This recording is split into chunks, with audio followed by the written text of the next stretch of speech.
Alright guys, we're back with some more fantasy baseball content, and here I'm going to talk to you guys about some lightning in a bottle type players. The kind of players you might not be expecting to be some of the best players on your roster during the championship push or in your playoff matchups, who have the ability to do so and have shown that ability recently. But before we get started, I want to thank everyone for being here and supporting the channel. This is get tough time in the fantasy baseball season, so all you guys still watching these videos, that gives you a leg up on your competition. Please remember, if you have not already done so, please go down there, click that big black subscribe button to make sure you don't miss any of the great videos coming out on this channel for the rest of the season. We've got these lightning in a bottle hitters. We got the waiver wire video this weekend. Next week, I think I'm gonna do something kind of weird and different. I think I'm gonna take shots at fantasy football, tell people why fantasy baseball is better than fantasy football, because we all know it is. I'm going to do another team advice video right when these playoff matchups start over the next week or two, and then one more top 50 pitcher video before the end of the season. But again, to make sure you're not missing anything, go down there, click that big black subscribe button. But now let's get into it. The first player who I think can get hot enough to just change the fortunes of fantasy baseball leagues everywhere is Carlos Correa, now a third baseman on the Houston Astros. That itself just kind of feels really weird to say, and I will be honest, this is a bit of a vibes pick, because just seeing Correa walking around the Astros, being back with that team, wearing that jersey again,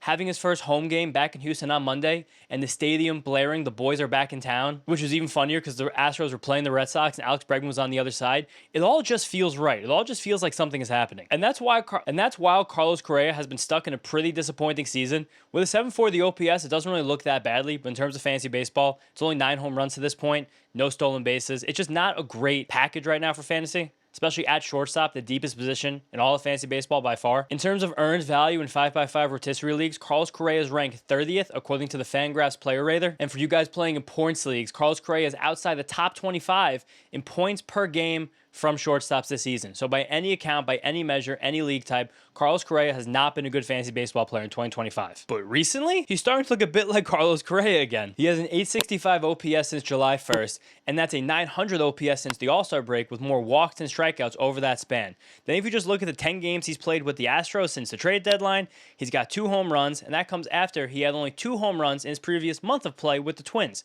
And while all of these counting stats are starting to tick up, you're seeing a lot of the underlying stuff tick up with Correa as well. He's had a drastic increase in his hard hit rate over his last 30 games played, as you guys can see on this chart right here. Then if you look at his rolling xWOBA on Baseball Savant, which is the quality of contact that Carlos Correa is making, he's going up so much it's kind of about to break that chart. So we have someone right now that's hitting the ball harder than they've hit all season, still has great underlying plate discipline metrics that actually have improved as the season's gone on, and he's just making significantly better quality of contact as the season wears on. Got this gut feeling the vibes are back in Houston, also a better lineup than he was hitting with on the Twins, and the fact that he's about to get third base eligibility for us in most of our leagues. Third base, a position much weaker than shortstop, another place he can really help you guys.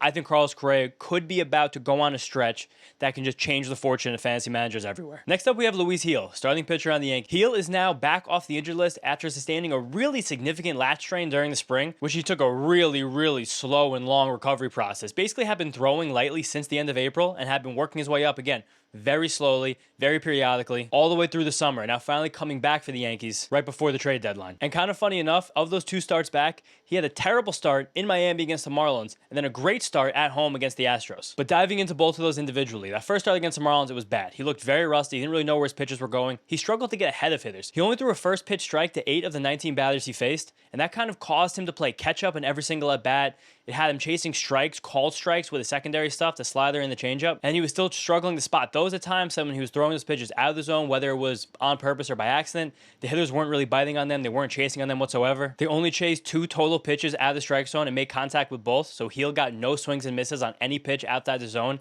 in that start against the Marlins.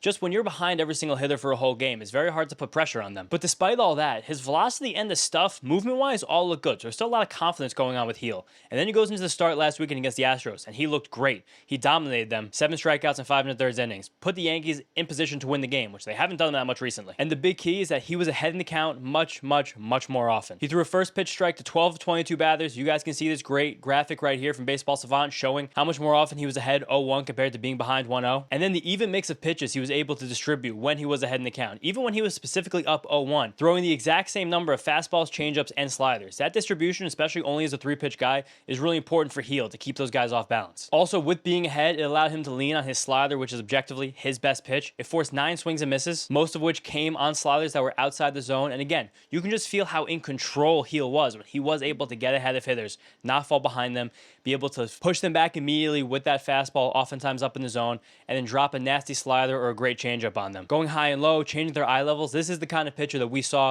in the first half when Luis Gil kind of built up his reputation and wound up winning American League Rookie of the Year. Bottom line, he has the upside, the stuff, and we've already seen him do it at this level. So there's a really good chance right now, especially with the role that we know Gil has as an absolute bona fide every 5-day starter in this Yankees rotation, to pitch well enough to kind of become like an SP2, SP3 if things break perfectly for the rest of the year. And that's the whole kind of premise of the lightning in a bottle guy. Then next up is a fun pick. It's technically Jordan Beck, as you guys see in the graphic, but in reality, it's just every single hitter in the Colorado Rockies. And I'll explain why. Rockies hitters are a cheat code in fantasy baseball. If you guys ever play in a daily league, I kind of say this all the time in these videos, you want to have a Rocky or two on your bench if it makes sense with your roster, so you can just stream them in Coors Field. Since the beginning of time, every single hitter hitting in Coors Field is more valuable than the average hitter not hitting in Coors Field. I'm not talking about using Rockies on your roster to replace like top 50, top 100 kind of hitters. But in terms of fringe guys, in terms of your utility spot, if your second base position is struggling, if your third base position is struggling, if you have an outfield spot that's struggling, it benefits you tremendously to have a Rocky playing at home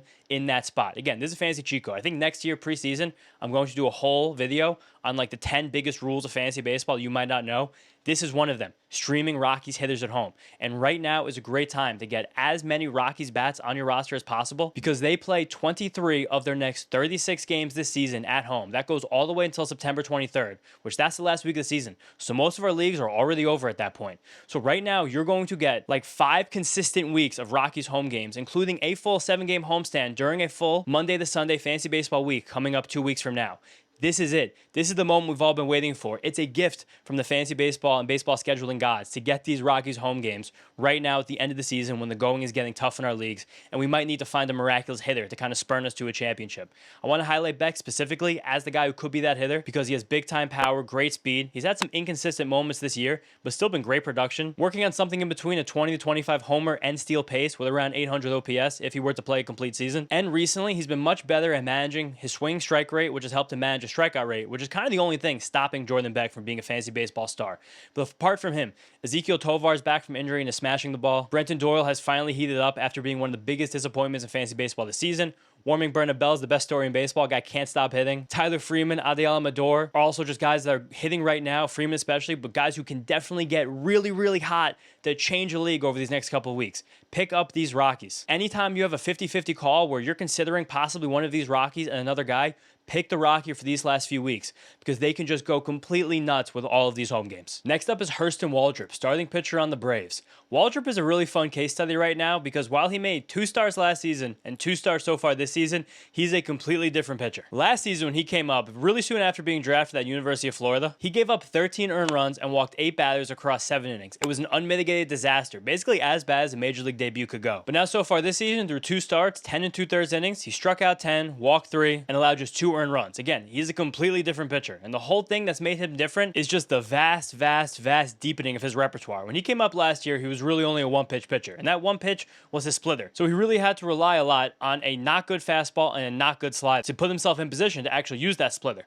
But those 2 pitches were so bad, he never really got in position to use the splitter. The fastball had above average velo, but it's just a terrible shape and hitters teed off on it. And the slider was just kind of this like gyro spinny thing. He was throwing both a ton. They were terrible. Combined, they accounted for 80% of all of the pitches he threw against right-handed batters, 66% of the pitches he threw overall, and combined to force only 1 swing and miss while allowing an .842 slugging percentage against. That is so egregiously bad, the stats don't even make sense, even that small of a sample. But right now, he's a totally new guy repertoire-wise, and that's because of the growth and now the development of a cutter and a sinker. Those have now become his primary fastballs against left-handed batters for the cutter and right-handed batters with the sinker, respectively. And he's made a curveball that he had that has plus depth on it a much more relevant part of the repertoire. All of those pitches have come together and now given the splitter something to lean on so he can actually use it. Because like I was alluding to before, you can't really use the splitter early in counts. You can't really use the splitter as a pitch in the zone. They're kind of fickle and inconsistent by nature. I know my friend Nick Pollock, Pitcher List, talks about this all the time, but you kind of have to use that pitch when you're ahead because the way it's successful is when it's ducking and diving out of the zone and you're putting pressure on hitters to swing at it. If you're trying to throw that pitch in the zone and hitters know that, it's kind of just a meatball.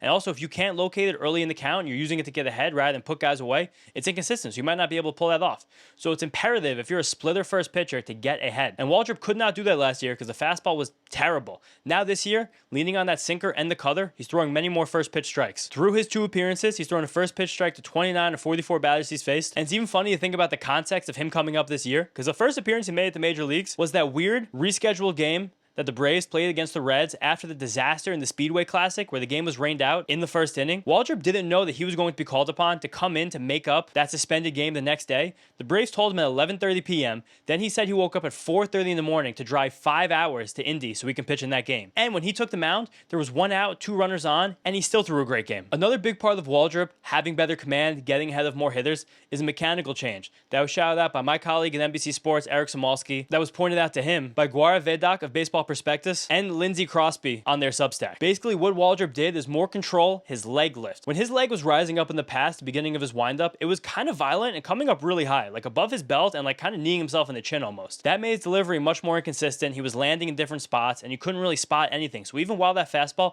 had a bad shape and bad characteristics, it also had bad location. So bad.